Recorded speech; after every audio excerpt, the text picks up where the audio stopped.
રાજકોટમાં તોડબાજી કાંડનો video viral પછી તંત્ર એક્શનમાં છે। લાંચનો વિડીયો પછી કોન્ટ્રાક્ટ બેઝ પર પ્યુન હિરેન ચૌહાણને સસ્પેન્ડ કરવામાં આવ્યો છે। ડેપ્યુટી કલેક્ટરની સૂચનાથી લાંચિયા પ્યુનની હાકલપટ્ટી કરવામાં આવી।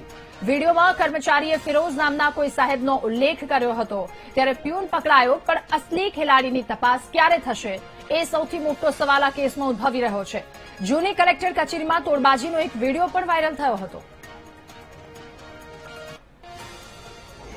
રાજકોટ નાયબ કલેક્ટર સ્ટેમ્પ ડ્યુટી વિભાગ 2 ગ્રામ્ય એ ઓફિસનો વિડીયો છે અને અત્યારે મારું પોસ્ટિંગ કે નાયબ કલેક્ટર તરીકે છે।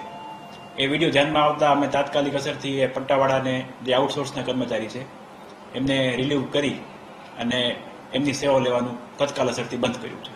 સર, આ વિડીયો જે વાયરલ થયો છે તેમાં ફિરોઝભાઈ નામના શખ્સનો પણ ઉલ્લેખ કરવામાં આવે છે અધિકારી તરીકે, તો સર આગળ શું કાર્યવાહી થશે?